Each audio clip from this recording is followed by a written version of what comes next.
पश्चिम Asia में जंग का दायरा लगातार बढ़ रहा है। ईरान और इजरायल के बीच टकराव अब सीधे तौर पर अमेरिका तक पहुंचता दिख रहा है।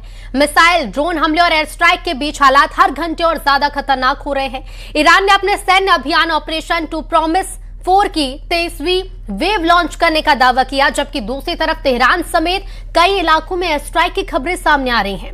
अब सवाल यह है कि क्या ये टकराव पूरे क्षेत्र को बड़े युद्ध की तरफ धकेल रहा है। देखिए,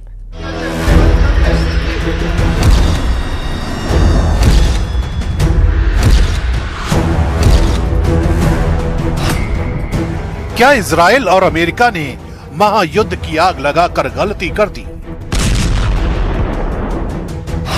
क्या ईरान के खिलाफ अमेरिका इजराइल को युद्ध महंगा पड़ रहा है?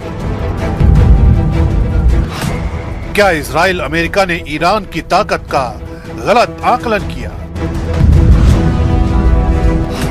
क्या ईरान अब दुश्मन के खिलाफ सीक्रेट वेपन का इस्तेमाल करेगा? Oh my God. Oh Jesus. जंग के मैदान से आ रही एक एक तस्वीर बता रही है कि हालात किस कदर भयानक हो चुके हैं। मिसाइलों की आग, ड्रोन के हमले और लगातार हो रही एयर स्ट्राइक ने पूरे इलाके को युद्ध के मैदान में बदल दिया है। इसी बीच ईरान की आर्मी यूनिट IRGC ने ऑपरेशन ट्रू प्रॉमिस 4 की 23वीं वेव शुरू करने का दावा किया है। ईरान का कहना है कि इस लहर में नई पीढ़ी की मिसाइलें और लंबी दूरी के ड्रोन इस्तेमाल किए गए। इन हमलों का निशाना इजराइल के सैन्य ठिकाने और क्षेत्र में मौजूद अमेरिकी बेस बताए जा रहे हैं।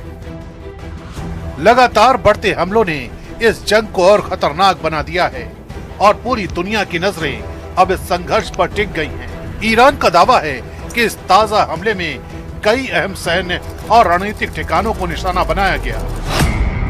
रिपोर्टों के मुताबिक इराक और जॉर्डन के पास मौजूद अमेरिकी रडार और एयर डिफेंस सिस्टम भी हमलों की जद में आए। कुछ रिपोर्ट में यह भी कहा गया है कि एक अमेरिकी terminal high altitude area defence system यानी थर्ड को निशाना बनाया गया। इसके अलावा इराक के एरबिल और बगदाद के आसपास भी ड्रोन एक्टिविटी देखी गई। यानी ऑपरेशन ट्रू प्रॉमिस 4 अब सिर्फ इजराइल तक सीमित नहीं रहा, बल्कि पूरे क्षेत्र में फैलता नजर आ रहा है। ईरान के इस ऑपरेशन का असर सिर्फ सैन्य ठिकानों तक सीमित नहीं दिख रहा। इराक के बसरा इलाके में ऊर्जा ढांचे और तेल से जुड़े ठिकानों के आसपास भी ड्रोन हमलों की खबरें सामने आ रही हैं। रिपोर्ट के मुताबिक बेकर ह्यूजेस से जुड़ी एक ऊर्जा सुविधा, रोमाइला ऑयल फील्ड और बसरा एयरपोर्ट के आसपास धमाकों की आवाजें सुनी गई। अगर ये दावे सही साबित होते हैं तो इसका मतलब है कि जंग अब सैन्य ठिकानों से निकलकर आर्थिक और ऊर्जा ढांचे तक पहुंच रही है। यही वजह है कि विशेषज्ञ इस पूरे टकराव को पश्चिम एशिया के लिए बेहद खतरनाक मान रहे हैं। दूसरी तरफ ईरान के भी भीतर हालात बेहद तनावपूर्ण हैं। राजधानी तेहरान पर लगातार एयर स्ट्राइक की खबरें सामने आ रही हैं और मेहराबादी एयरपोर्ट को भी कथित तौर पर टारगेट किया गया। यही वजह रही कि ईरान के कई शहरों में लोग सड़कों पर उतर आए। सब जेवर में हजारों लोग ईरानी झंडे लेकर प्रदर्शन करते दिखे और अमेरिका इजराइल के खिलाफ नारे लगाए। ये तस्वीरें बताती हैं कि जंग सिर्फ सैन्य मोर्चे पर नहीं, बल्कि मनोवैज्ञानिक और राजनीतिक मोर्चे पर भी लड़ी जा रही है।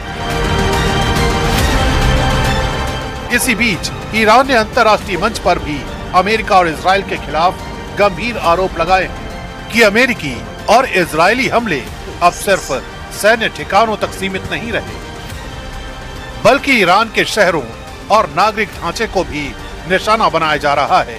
उनका आरोप है कि घनी आबादी वाले इलाकों पर 2-2 हजार पाउंड तक के बम गिराए जा रहे हैं, जबकि दुनिया को बताया जा रहा है कि सिर्फ सैन्य ठिकानों पर कार्रवाई हो रही है।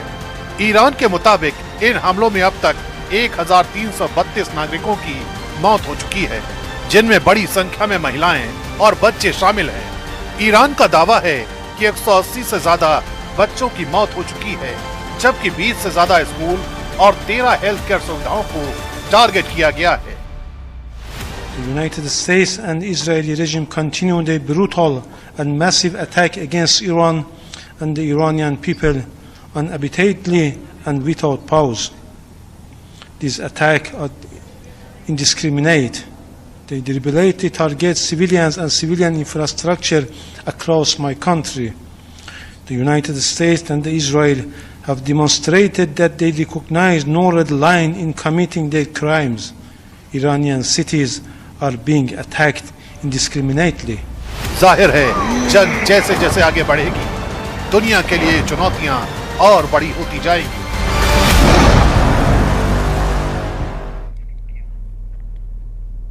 तो ईरान और इजराइल में जंग के हालात बेहद खतरनाक होते जा रहे हैं। हर गुजरते दिन के साथ ईरान और इजराइल में मिसाइल अटैक से इमारतें मलबे का ढेर बन गई हैं। ये तस्वीरें आपके सामने 8वें दिन इस तरह से हमले लगातार किए जा रहे हैं। कई देशों में से हाहाकार है और कई इमारतें जो हैं वो मलबे में तब्दील हो चुकी हैं। जंग के हालात खतरनाक स्थिति में पहुंचते जा रहे हैं। हर दिन ईरान और इजराइल में मिसाइल अटैक हो रहे हैं और ऐसी बड़ी बड़ी इमारतों को निशाना बनाया गया है जो अब मलबे में तब्दील नजर आ रही हैं।